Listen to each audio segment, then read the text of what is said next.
Congrats, Chase. Everyone saying, oh, that was such a great fight. It was so much fun to watch. But did you actually enjoy being in that fight? Man, I enjoy every minute of being here. It's a blessed opportunity, especially coming where I'm coming from. Not very many people get this opportunity to perform on such a big stage. You know, I'm from a small town in Mississippi. My boy's about to fight right now, Jason Knight. Y'all know how he does. But, you know, yeah, I enjoy it, man. I love just digging deep and getting into that griminess to show the people that, you know, where your true colors are, how much heart you got, you know. Of course, I would rather it have been more of a technical battle, but if it has to go that way, then it has to go that way. What is going through your mind when you see that he's clearly hurt and almost on one leg and he's still coming at you and landing shots? Man, yeah, that was really surprising about that, man. That guy had some heart too, you know. Like I said, we both took the fight on short notice, and I was really thinking that he was going to lay down because he had obviously never been past the first round either. And he had never really faced any quality competition, but he kept pushing forward and he kept coming forward, and I knew I was going to take a lot more to really put this guy away. And just curious, why didn't you continue to go to the leg?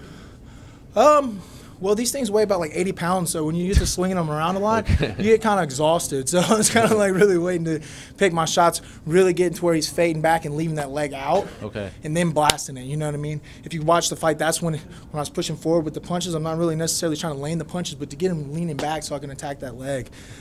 But yeah, mostly because I didn't want to get too tired, just blast the leg, blast the leg. And I didn't want to get countered with that right hand when I go to throw a lazy leg kick, and then boom, he throws the right hand right after that. So it sounds like the leg kicks were in fact like a part of your game plan coming out for this one. Yeah, you know, a lot of people said I needed to get back to that. When I started my career out early, I had 3 finishes in the first round with leg kicks. And I started developing that technique and really getting good at it because people really don't take that into consideration, especially at heavyweight. They just think they're going to take these kicks.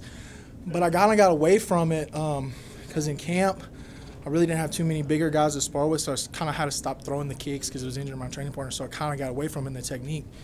But this one, I said, I got to get back to what got me here. And so it was the leg kicks, you know. He's a boxer. He leaves the weight on the front leg. Let's take it. You called out for the bonus. How do you feel? Yeah, I want both of them. I want both bonuses. I want fight of the night and I want finish of the night. I want both. I want my life to be changed. Now, you know, if I could get either one, that'd be great, but I think Rashad deserves a little something too, you know what I mean? Like I said, we both came in here on short notice, and from what I saw, I didn't see anybody else pushing the pace like that, especially at heavyweight on 3 weeks' notice, 2 weeks' notice, you know what I mean? So we came out there and we put on a show for the fans, and I think we deserve something, you know what I mean? We got families to feed back home. What would you do with the bonus? Sounds like you have some plans if you could get one. Well, I was just telling my coach I want to pay off my student loans, get rid of that debt. But then again, once I see a $50,000 check in my hand, I might be like, you can take half of it, but I don't know. You know, I got like I said, I got a little boy back home. He's just about to turn 7 months, so I want to kind of put something away for him, and you know, and stuff like that. But obviously, I need to get out of debt too. You know, struggling college student. Do you think the referee was maybe influenced by the crowd? It seemed like it could have been stopped a couple of times before that, but the crowd were cheering him on with everything that they had. You're thinking, will I stop it? Will I stop it? Well, you know, I told the ref before the fight. I said, look.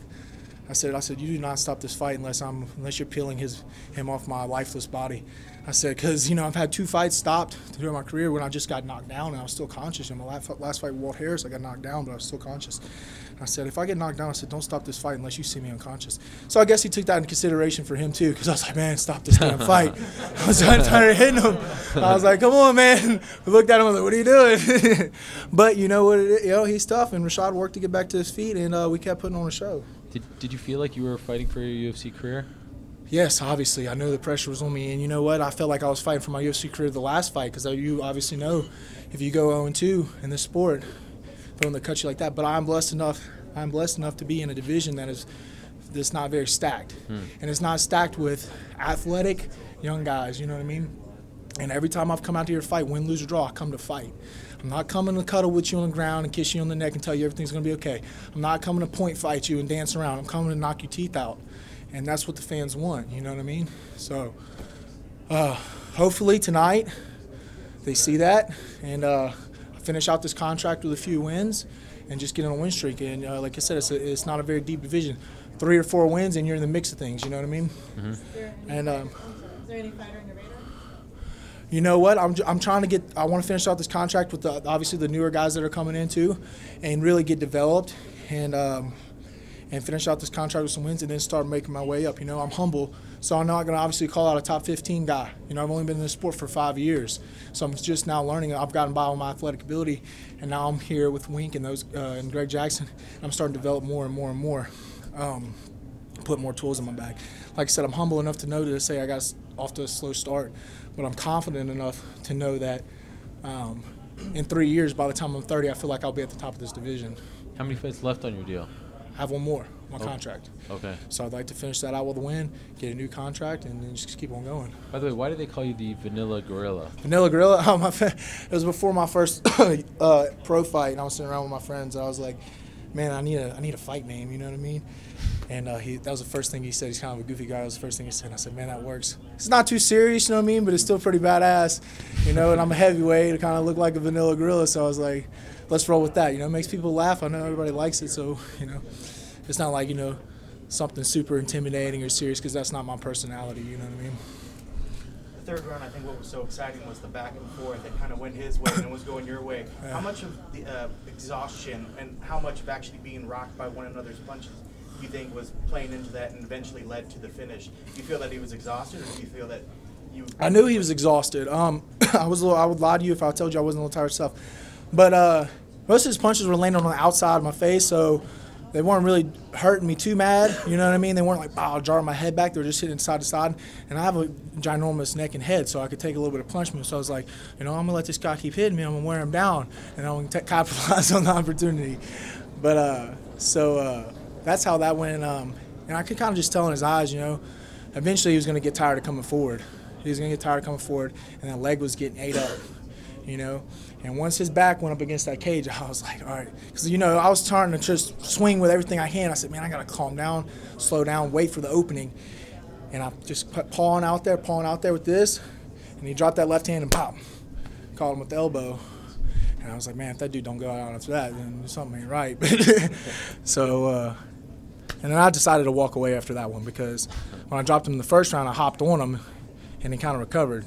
So I was like, I'm going to hit him with this one, and let's see if he wants to get back up.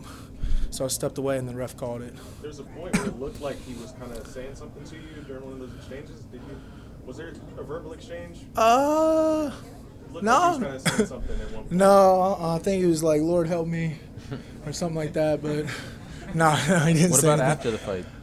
You know, I wished him a good luck, and I told him, you know, I said, hey, you know, I hope you get that bonus too, man. I said, you put on a hell of a fight. You know, I said, you got a hell of a chin, and it was an honor fighting with you. I'm always respectful to my opponents afterwards, but at the same time, when I'm in there, I have to be, have to realize that those guys are trying to take food off my plate. You know what I mean? They're trying to take clothes off my children's back. Not necessarily, but in a sense, that's the mindset I want to have. You know what I mean? And afterwards, you know, I'll show you respect. We'll go to the bar, have a beer, and we'll talk about it. You know. But while we're in there, it's fight time. It's game time. This is about providing for our families. It's about our livelihood. You know.